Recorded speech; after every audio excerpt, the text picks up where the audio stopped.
Is it your testimony that throwing a can of mineral spirits Sorry, I was on mute. at your spouse is characteristic of reactive violence? If you are running away from your spouse who is trying to hurt you, yes. All right, so you can throw a can of mineral spirits. What about if you throw a can of Red Bull? Again, it depends on what the incident I think that you're referring to. That was not necessarily reactive violence. That was in a state of frustration or anger. All right, so when you throw a can of Red Bull in a state of frustration or anger, that's not reactive violence. This woman, I don't care what her fucking credentials are. There's something not right with this woman. There's something about her. It almost feels like a personal vendetta against men. Just saying. Violence? Are you asking me hypothetically? I'm asking you, would that be a characteristic of reactive violence? Throw a bottle of vodka because your husband fell off the wagon. If it's in the middle of an assault, perhaps. If it's independent of that, no. Right. So, for instance, your husband was just having a couple of shots at the bar. Again, you would need more information and context. Yes, exactly. And you don't have enough information, lady. You're just spouting your And you'll agree with me. your opinions as fact. That's not reactive violence. If somebody's throwing multiple bottles, psychological violence and abuse is psychologically destabilizing, which destabilizes individuals' coping strategies. That is absolutely true. Yes, exactly. So if Amber Heard was the one that was being abusive, it makes sense that Johnny Depp would be destabilized as well. Once you've thrown one bottle and missed, when you throw the second one, now it's reactive violence? That's not what I'm saying. I don't think throwing bottles is acceptable in any context. All right.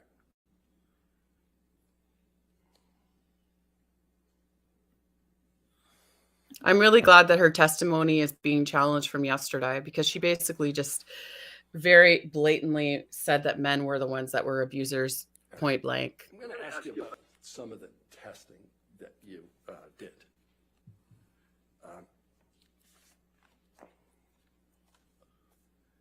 One of the things that you... Yeah, you drink your water, lady. was a form that looked like called a CTS2 relationship behaviors form. The conflict tactics scale, correct. So CTS2 stands for conflict tactics scale. That's correct. And this is one of the documents that you had with you on the stand. Her and Muffins need to go in the ring together. That would be entertaining. My evaluation with Ms. Heard. And you gave me... I'd like to know if Johnny Depp was was present for this evaluation. My answer is probably no. All right. But you have a good recollection of what that test is about, the CTS2 test. I have a very good memory and a very good recollection. I want to give the jury the most accurate and thorough information. After having done 12 tests with so many questions, I wanted to just be as accurate as possible. I'm sure my memory would miss some things that might be relevant. All right, so let's talk about the CTS2. It's dated 9/26/2019. Correct. All right, 9/26/2019. And it goes through and it asks a whole series of questions about what you've done and what your partner has done. That's correct. There's tons of these questions. Correct.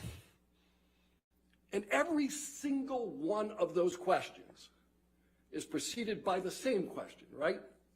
How often did this happen in the past year? Correct. You knew that as of 9/26/2019, not a single one of the things that Ms. Heard identified happened to her in the last year. Correct. Right. She was oriented to a different time frame to get a checklist of those behaviors. And one of the sorry, I have to do it. It's taking my patience to listen to this. Hey guys, if you know me, I'm a women's advocate, but something's not right. One of the questions is, my partner used force to make me have oral or anal sex. Correct. She went with 0 on that, right? Yeah, you go there. You I go have to there. see if you'd like to show me. Do you have any recollection that she didn't go with 0 on that? I have a recollection at that point in time, she was framing those type of acts as angry sex. She And you wasn't helped her- framing them as physical force, as most women don't on these measures. And you helped her to reframe it as something other than angry sex, did you? Oh, you helped her to reframe it, I'm My job sure, was not to do honey. treatment, my job was to do an evaluation, and that's what I did. So basically, you took what she said. That was the evaluation. I'm sorry. That's not, I don't think this lady is as qualified as Dr. Curry, I believe, with the muffins. Diagnoses that you ultimately made relates to PTSD. That is correct. All right. And you diagnosed Amber Heard with PTSD long before you made use of the gold standard test for PTSD. That is correct. All right. And I make the diagnosis of PTSD in my clinical practice without using the CAPS all the time. All right. So just so you and I are on the same page, and I think we are, this gold standard test that I'm referring to is the CAPS-5. That is correct. That's the one that Dr. Curry administered, correct? Correct. All right. You didn't administer the CAP-5 until after you'd already diagnosed Amber Heard with PTSD, right? She had PTSD in 2019. She had PTSD in the beginning of 2021 when I evaluated her. And then she had PTSD in December 27, 2021 when I... She might have already had PTSD before she even got into this relationship. Let's just remember that too, honeys. You didn't diagnose, you didn't give the CAPS-5. Hold on, I'm going to strike that question altogether and start it again. You had already diagnosed her with PTSD before you did the gold standard, correct? Before I administered the CAPS-5, there was enough data in the psychological testing and my clinical evaluation. So what was the psychological test that she did? Because she obviously didn't pick up on the personality disorders. I'd like to know that. What psychological test did you do? You just going based on your instinct? I believe the attorney submitted that disclosure, yes. You participated in that? In the January 11th, it was the same disclosure that went before. There were no changes on that. Did you reference the CAPS-5 in that at all? I don't believe I gave the results of the CAPS-5 to the attorneys at that point. All right. Why not? That sounds like it's something you'd want to put in there. So she obviously did it after. Interesting. All right. That's not standard that you would do it after the fact. That doesn't make any sense why you wouldn't submit that. So obviously she did it after in order to have some sort of data to present. I'll share. Thank you. October 11th, 2019. When did you give the CAPS-5? She's uncomfortable. The CAPS-5 was administered the last time that I saw Ms. Heard. I saw her over, as stated multiple times, over the past 2.5 years, and having not seen her in about a year to get an accurate assessment of her current symptoms, having had all the background information, the CAPS-5 is a great structured clinical interview to do that. All right. So you hadn't seen her for about a year before you gave her that test. That is correct. And you did it over Zoom. That is correct. All right.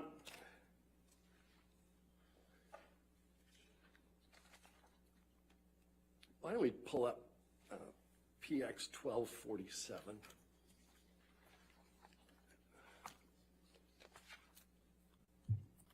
And this may.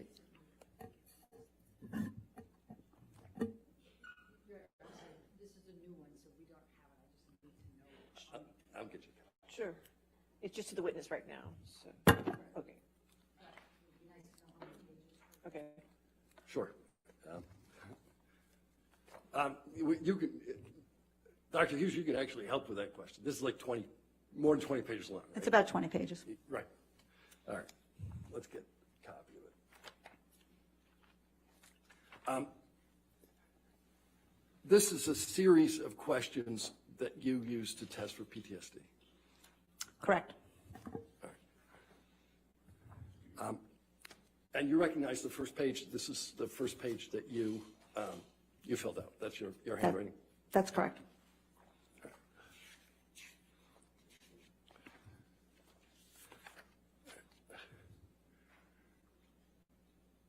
I'd like to publish the first page to the jury. Do you wish to have it in evidence? You're moving it into evidence? Yes, I am. You squirming.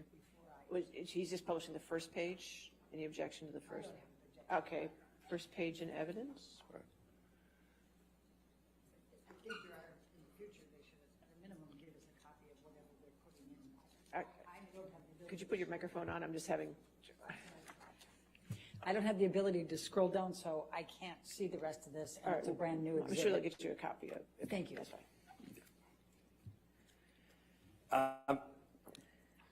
I'd like to go to the second page.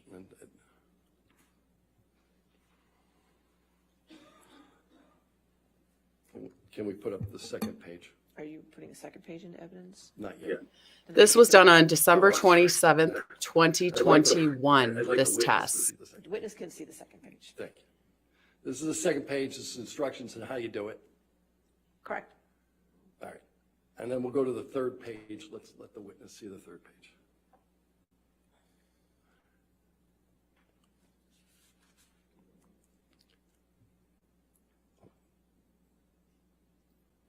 Now, this is entitled scoring. Correct. So when you score, you look at two things, right? You look at frequency and intensity. Correct. All right. Those are the two factors you use to score. Correct. All right. Can we go to the fourth page of this document and just show it to the witness? All right. So,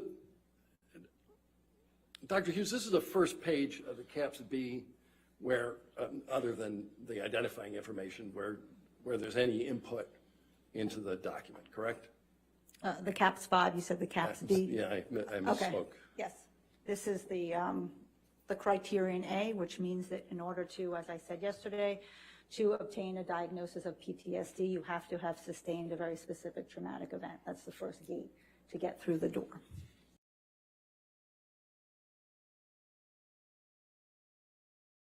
Very specific traumatic event. That's the first gate to get through the door. All right. So,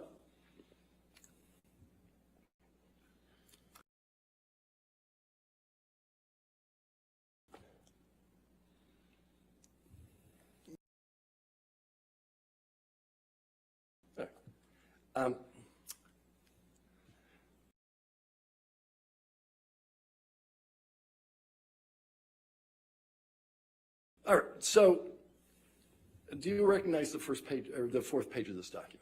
Yes, I do. And the handwriting on the fourth page is yours? It's all my handwriting. All right, the entirety of it is yours. I'm going to move this document into evidence along with the first page. And that one is, what number? I think it's, You're still on 1247. 1247, Okay, so you want to move the entirety of 1247 in. yes. Do you have a copy of 1247? It's Exhibit 1247? I don't have the whole page in front of me. Well, I mean, do you have plaintiff's exhibits 1247?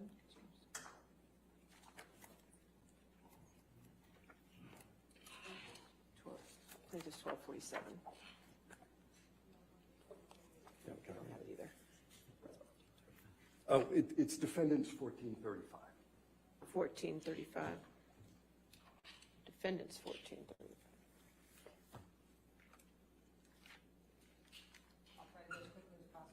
Take your time.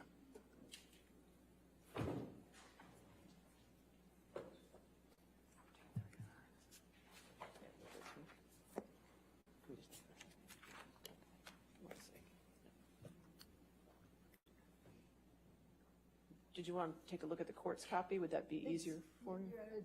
It's 59 pages.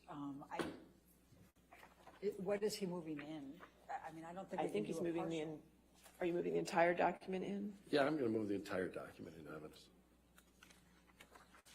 I don't think I have an objection. No objection? Yeah. Did you want to The take a look at PTSD was part of Amber's I would. scale before this relationship. Thank you, Jamie.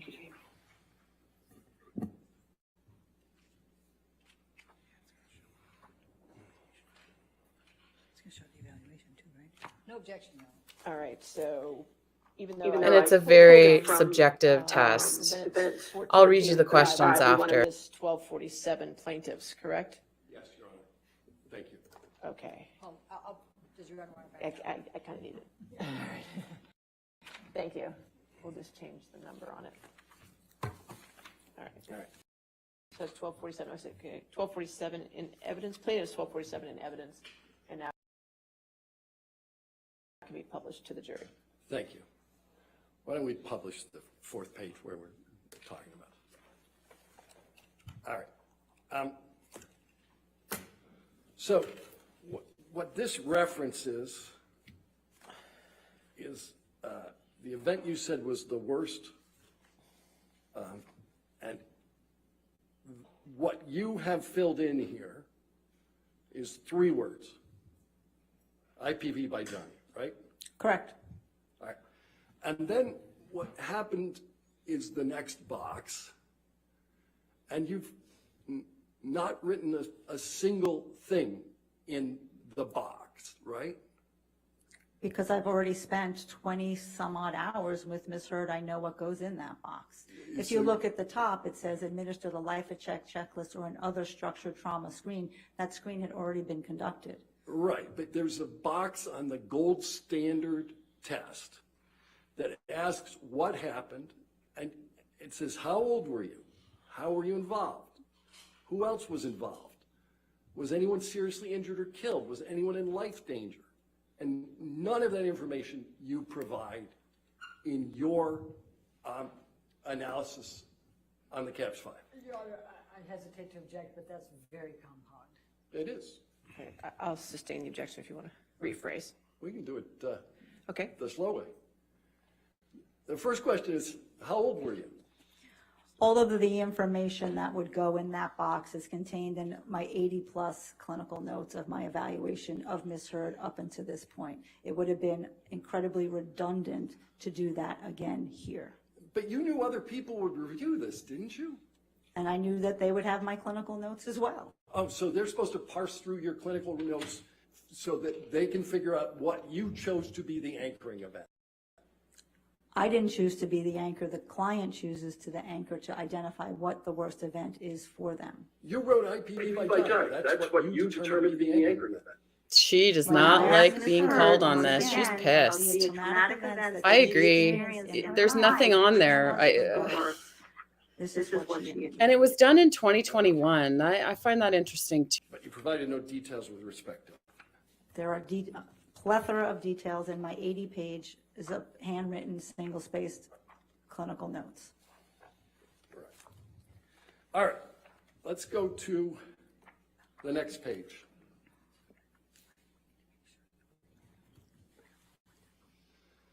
All right. You felt it appropriate to fill this page out, didn't you, Doctor? Well, these are the questions about the symptoms, so I'm asking specific questions and getting her responses. Didn't you know this already? Well, I was making sure at this point, having not seen her for a year, what is the trauma expression at this time? It can change over time. It could go away. It can get better. It can get worse. All right. Why don't we go a couple more pages in? Let's go into page 7 of 20.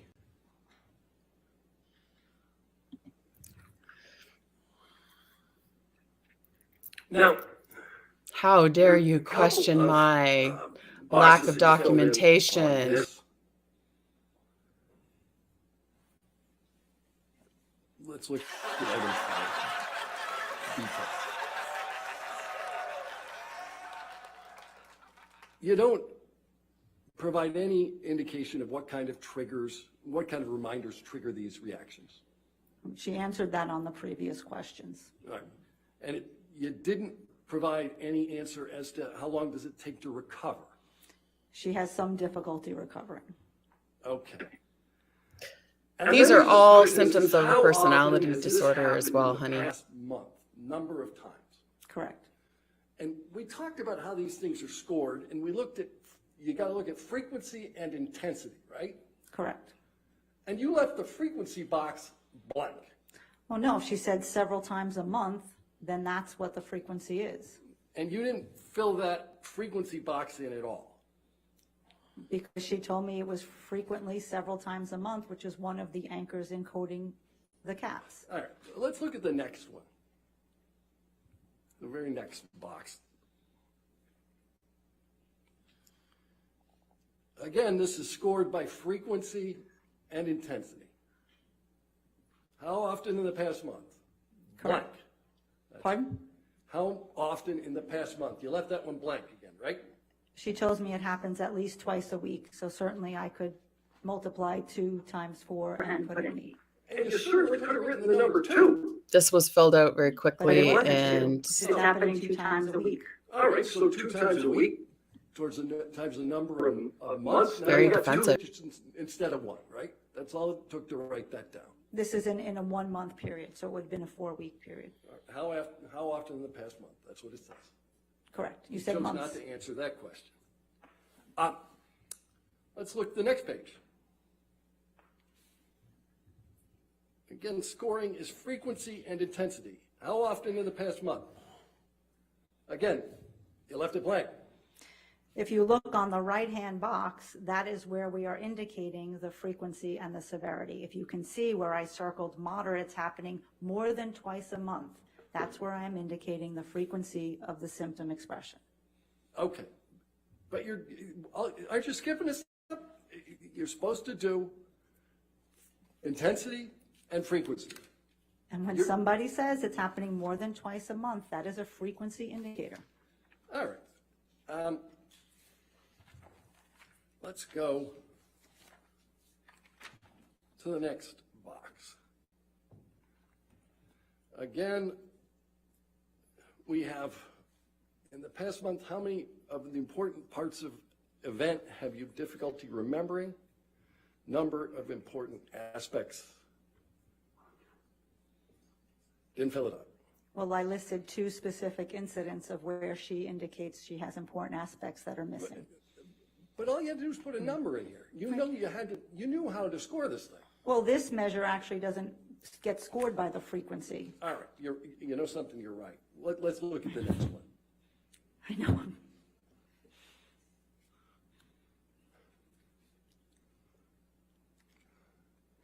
The next one gets scored by the frequency.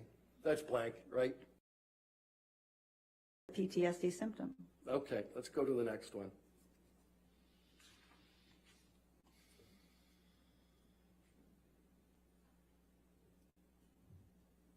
How much of the time in the past month have you felt that way as a percentage?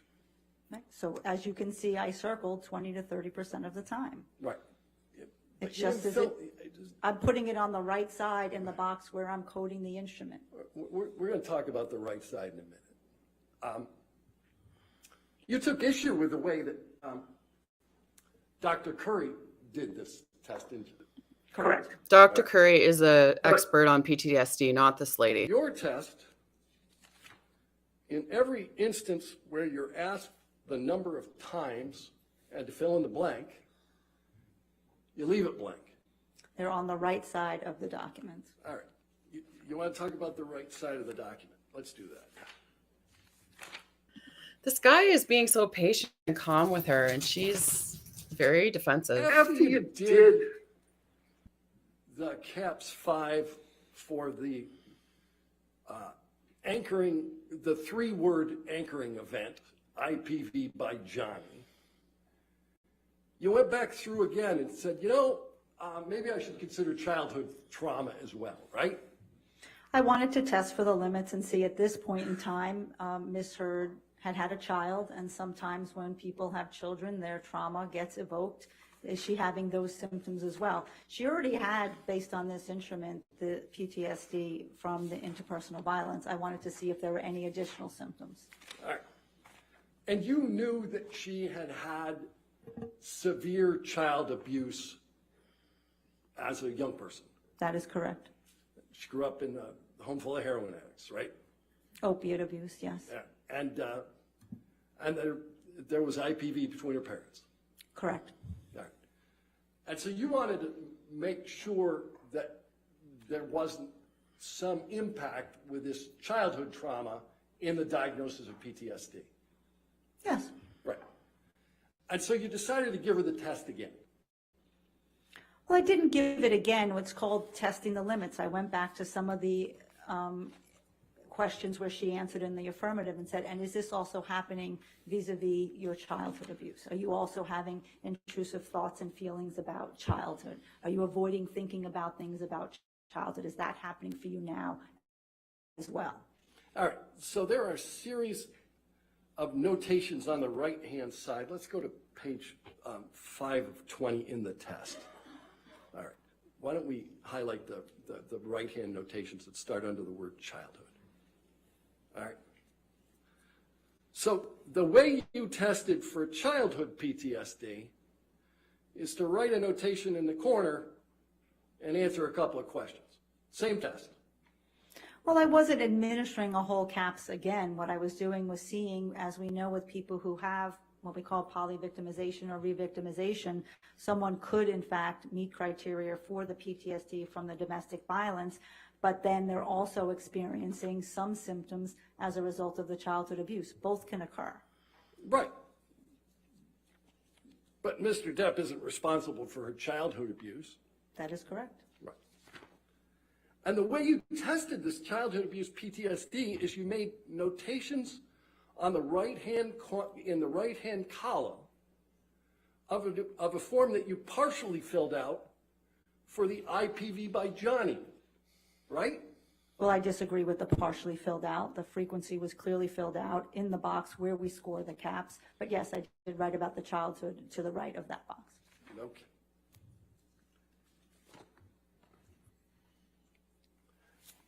And that is the appropriate way that the gold standard test for PTSD for childhood trauma should be administered. If there were any affirmatives and I needed to go further, I could have administered another CAPS 5. There were not. I did not need to do that. Okay. So you chose not to do a second CAPS 5, although you knew that she had suffered from severe childhood trauma. No, because she wasn't suffering symptoms at that point in time, PTSD symptoms from the childhood trauma. All right.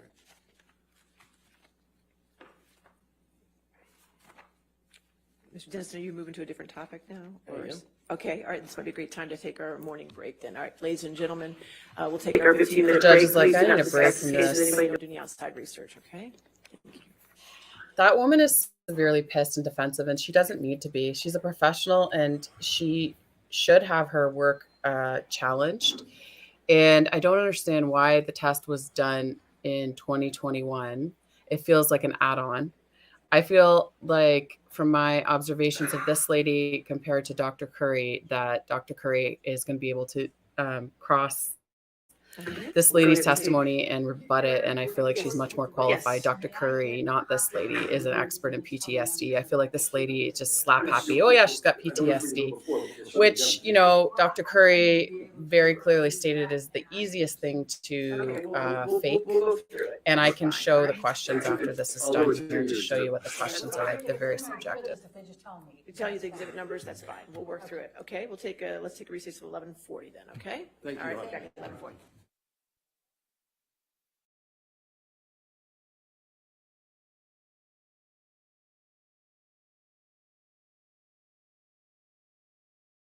See y'all later.